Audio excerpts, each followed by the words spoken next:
लखनऊ, जहां मुख्यमंत्री योगी आदित्यनाथ लाइव आ रहे, क्या कुछ कह रहे हैं वो सुनिए। मॉरिशस से इस समारोह में विशेष रूप से उपस्थित श्री सुरेश राम वरण जी, इस पूरे कार्यक्रम के संयोजक और जिन्होंने पिछले 41 वर्षों से छठ की इस पौराणिक परंपरा को लखनऊ में एक जीवंतता दी है, ऐसे अखिल भारतीय भोजपुरी समाज के अध्यक्ष श्री प्रभुनाथ राय जी, महासचिव श्री मनोज सिंह जी, अखिल भारतीय भोजपुरी समाज से जुड़े हुए सभी बंधुगण, उपस्थित बहनें और कठिन व्रत का पालन करके छठी मैया से लोक मंगल की कामना करने वाले सभी उपस्थित बहनें और भाइयों, आज देश और दुनिया में जहां कहीं भी भोजपुरी समाज रह रहा है, यह छठ के इस पावन पर्व के साथ जुड़ करके न केवल आत्म शुद्धि के माध्यम से लोक कल्याण के मार्ग को प्रशस्त करने के इस कठिन यज्ञ के साथ जुड़ा हुआ है, अपितु अनेक सामाजिक कार्यक्रमों के माध्यम से सामाजिक और राष्ट्रीय एकता का संदेश भी दे रहा है। इस अवसर पर इस पूरे आयोजन के साथ जुड़े हुए आप सभी बहनों और भाइयों को मैं छठ महापर्व की हृदय से बधाई देता हूं।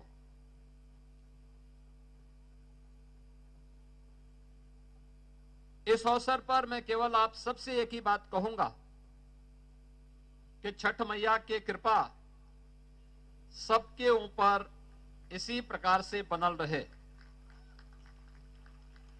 सबन लोगों के परिवार में सुख समृद्धि और खुशहाली रहे, एकरे खातिर हम छठी माई से आशीर्वाद मांगतानी। जितना लोग व्रत बाटे ओए खातिर हम छठी माई से आशीर्वाद मांगतानी कि सबके भगवती पूरा उनके सपने को पूरा करें। बहनों और भाइयों, ये पर्व और त्योहार केवल एक आयोजन नहीं है, केवल एक जमावड़ा नहीं है,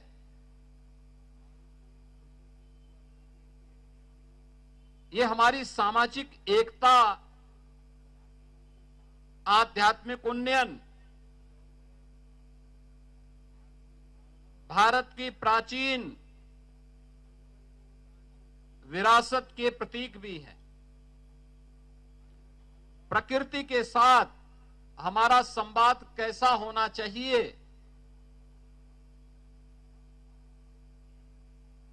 इसके भी एक माध्यम है। 4 दिनों का कठिन साधना आज अपने तृतीय दिवस में अस्तांचल सूर्य को अर्घ दे करके लोक पिता सूर्य की आराधना के साथ जुड़ रहे हैं। और कल उदयांचल सूर्य का अर्घ देकर के इस पूरे आयोजन को विराम देकर के लोग अपने परिवार के लिए लोक मंगल की कामना का आशीर्वाद प्राप्त करेंगे। दुनिया के अंदर इस प्रकार का आयोजन मिलना बहुत कठिन है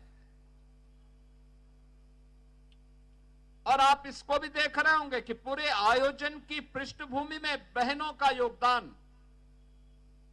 सबसे कठिन और तपस्यापूर्ण होता है। लगातार 24 से 36 घंटे तक कठिन तपस्या में रह करके साधनात्मक जीवन व्यतीत करते हुए बहनें इस आयोजन के साथ जुड़ती हैं और इस आयोजन के माध्यम से केवल अपने परिवार के सुख और समृद्धि के लिए नहीं, लोक मंगल के कल्याण के लिए वे इस कठिन व्रत के साथ जुड़ती हैं। और यही कारण है कि पौराणिक काल से चले आ रहे इन पर्व और त्योहारों की परंपरा, जो केवल पहले छोटे से क्षेत्र तक सीमित थी, आज ये फैलते फैलते भारत के अंदर कोई राज्य ऐसा नहीं, कोई जनपद ऐसा नहीं जहां पर इस आयोजन के साथ लोग न जुड़ रहे हो। उत्तर प्रदेश के अंदर ही, पूर्वी उत्तर प्रदेश में लाखों लाख श्रद्धालु इस आयोजन के साथ जुड़े हुए हैं। कोई मंदिर, कोई सरोवर, कोई तालाब और कोई भी ऐसा स्थल नहीं जहां पर बड़े पैमाने पे श्रद्धालु इस आयोजन के साथ न जुड़े हुए। और पश्चिम लखनऊ में हम लोग यहां पर हैं और भी कई स्थानों पर इस प्रकार के आयोजन चल रहे हैं। और जब हम पश्चिमी उत्तर प्रदेश में जाते हैं, मैं कल गाजियाबाद में था, परसों नोएडा में था, आप आश्चर्य करेंगे कि गाजियाबाद में 50,000 से लेके 1 लाख श्रद्धालु छठ महापर्व के साथ जुड़ने वाले हैं और इतने ही लोग गौतम बुद्ध नगर नोएडा में भी जुड़ने वाले हैं, जहां पे लाखों लाख श्रद्धालु किसी आयोजन के साथ जुड़े। और उसमें सबसे कठिन साधना का पक्ष तब आता है जब किसी नदी में, किसी सरोवर में खड़े होकर के बहनें भगवान को, सूर्य को अर्घ्य देती हैं। वह एक बहुत महत्वपूर्ण क्षण होता है। आप कल्पना करिए, जिस जल का हम अर्घ्य दे रहे हैं भगवान को, अगर वह जल शुद्ध न हो, क्या भगवान उसको स्वीकार करेंगे? जिस जल में खड़े होकर के आप याद करिए, जब आप पूजा के लिए बैठते हैं, पूजा के लिए बैठने के पहले आप इस बात का ध्यान रखते हैं कि पूजा स्थल साफ सुथरा हो, पोछा लगा हुआ हो। पहले कच्चे घर होते थे तो गोबर से पुताई करवाते थे, लिपाई करवाते थे, साफ सुथरा वातावरण करते हैं, तब पूजा करते हैं। अगर भगवान सूर्य को, जो इस लोक के देवता हैं, लोक पिता हैं, उनकी आराधना कर रहे हैं और जिस स्थान पर खड़े हैं वह स्थान शुद्ध न हो, जल शुद्ध न हो, क्या वह कामना को पूरा करेंगे? और इसलिए हमारा ये दायित्व बनता है कि यह पर्व हमें स्वच्छ भारत अभियान, जिसे प्रधानमंत्री मोदी जी के नेतृत्व में पूरे देश के अंदर 2014 से ही प्रारंभ किया जा रहा है, बृहद पैमाने पर चलाया जा रहा है। इस स्वच्छ भारत अभियान के साथ साथ कहीं भी गंदगी न हो, गंदगी के उन कारकों को जिनके कारण गंदगी पैदा होती है, सिंगल यूज प्लास्टिक, प्लास्टिक के कप, गिलास, पॉलिथीन, इन सब को हटाने की व्यवस्था, इनका उपयोग न करें, नदी में न फेंकें, नालों में न फेंकें, जहां तहां न फेंकें। अगर हर व्यक्ति इसका पालन करने लग जाए तो आधे से अधिक समस्या का समाधान हो जाता है। गंदगी जिन कारणों से होती है उनमें से एक बड़ी समस्या का समाधान हो जाता है। दूसरा, कोई भी जल के स्रोत को बाधित नहीं करना, नदी पे कब्जा नहीं करने देना, गंदे नालों को नदी में जाने से रोकना, घर की गंदगी को, समाज की गंदगी को नदी में, नालों में नहीं फेंकना। उसके लिए जो स्थान ग्राम पंचायत ने, नगर पंचायतों ने, नगर निगमों ने तैयार किया है, वहीं पर हम डालें। कूड़ा प्रबंधन कूड़े के साथ होना चाहिए, न कि जहां तहां हम फेंक दें। अगर हम इसका पालन करते हैं तो यह भी एक ईश्वर की सेवा है, यह भी परमात्मा की एक सेवा है। इस बार आप देख रहे होंगे, गत वर्ष या उससे पहले वर्ष पवित्र गोमती नदी में जिन लोगों ने छठ पूजन के साथ या किसी आयोजन के साथ जुड़े होंगे, इससे पहले आप जुड़े होंगे तो आपने देखा होगा पिछले 2 वर्षों में नदी में जल कम हुआ करता था, कभी कभी बदबू की भी शिकायत आती थी। इस बार हम लोगों ने प्रशासन की बैठक 1 महीने पहले ली थी। टेरिटोरियल आर्मी के साथ भी हमारी बैठक हुई थी।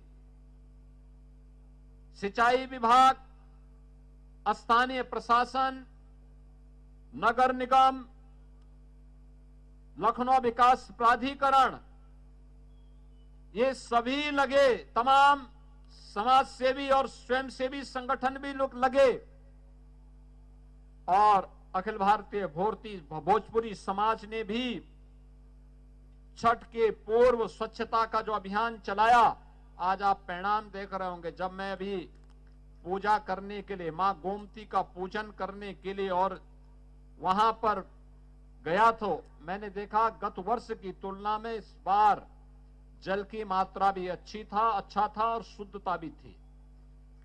जल की शुद्धता बनी रहे, ये पूजन के लिए आवश्यक है, और इसीलिए हम लोग इस अभियान को चलाए हैं। और हमारा प्रयास है कि आने वाले 1 से 1.5 वर्ष के दौरान एक ऐसी स्थिति पैदा की जाए कि लखनऊ का एक भी ड्रेनेज, एक भी सीवर गोमती नदी में न गिरने पाए।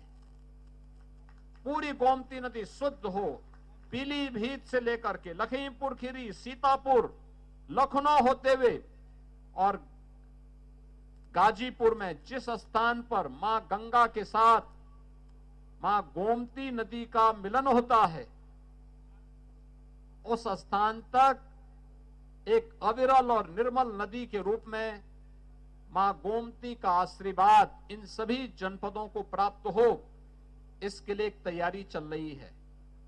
तमाम जनपदों में कार्य प्रारंभ भी हो गया है। लखनऊ के वासियों से और खास तौर पर छठ जैसे महा आयोजन के साथ जुड़े हुए आप सभी लोगों से मेरी विनती होगी, ये प्रार्थना है, मैं ये आग्रह करूंगा कि आप सभी अपने स्तर पर इस आयोजन के साथ जरूर जुड़ें। कल प्रातः आयोजन विराम लेगा और मैं इस अवसर पर अखिल भारतीय भोजपुरी समाज से जुड़े हुए सभी पदाधिकारियों से कहूंगा, लखनऊ के स्वयंसेवी संगठनों से कहूंगा कि श्रद्धालु जनों और कठिन व्रत रखने वाले लोगों का वह आयोजन संपन्न होगा, लेकिन हमारा आयोजन तब संपन्न होना चाहिए जब हम फिर स्वच्छता के बड़े अभियान को बड़े पैमाने पर गोमती नदी के तटवर्ती क्षेत्रों में चला करके इसकी शुद्धता को, इसकी स्वच्छता को अविरल और निर्मल बना करके अन्य आयोजनों को फिर इसके लिए तैयार कर सके। और इस अभियान के साथ हमें जोड़ना चाहिए, यह हमारा राष्ट्रीय कर्तव्य भी है। याद रखना, कोई भी देश तब तक विकसित नहीं हो सकता जब तक कि वहां के नागरिक अपने राष्ट्रीय कर्तव्य के साथ न जुड़े हुए हों। ये केवल नगर निगम का दायित्व नहीं है, ये केवल स्थानीय प्रशासन की ही जिम्मेदारी नहीं है,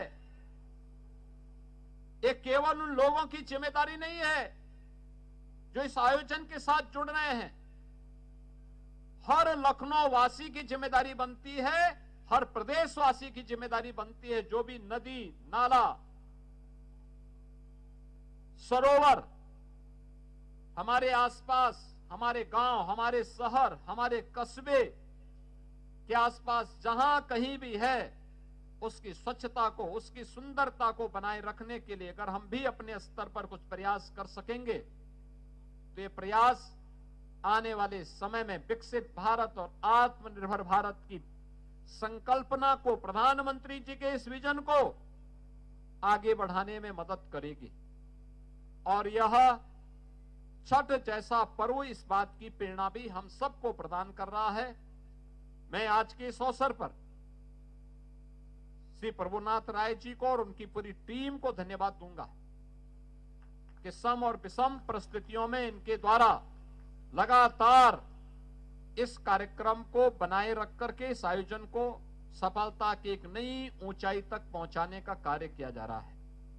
आज के समय में जब लोगों के पास साधन हो गए हैं, मैं देख रहा था, अभी मैं लखीमपुर खीरी से आया था कुछ देर पहले, बहुत सारे लोग अपने छत के ऊपर ही आयोजन के साथ जुड़े हैं, कुछ लोग अपने आंगन में ही जुड़े हैं, लेकिन तब भी हजारों की संख्या में लोग पवित्र गोमती नदी के तट में आकर के इस आयोजन के साथ जुड़ रहे हैं।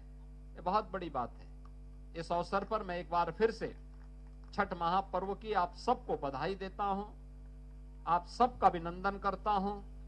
प्रदेश के अंदर जहां कहीं भी छठ के आयोजन के साथ श्रद्धालु जन जुड़ रहे हैं, उन सबको मेरी मंगलमय शुभकामनाएं हैं। छठी मैया से मैं यही प्रार्थना करता हूं कि वह उनकी मनोकामनाओं को पूर्ण करे, उनके परिवार में, पूरे समाज में, पूरे प्रदेश में सुख और समृद्धि उसकी कृपा से आए। इस कामना के साथ आप सबको मैं छठ महापर्व की हृदय से बधाई देता हूं, अपनी शुभकामनाएं देता हूं। धन्यवाद। जय हिंद, जय जय श्री राम। तो सीएम योगी को सुन रहे थे आप। फिलहाल इसी के साथ इस बुलेटिन में बस इतना ही। खबरों का सिलसिला लगातार जारी है, आप देखते रहिए प्राइम न्यूज।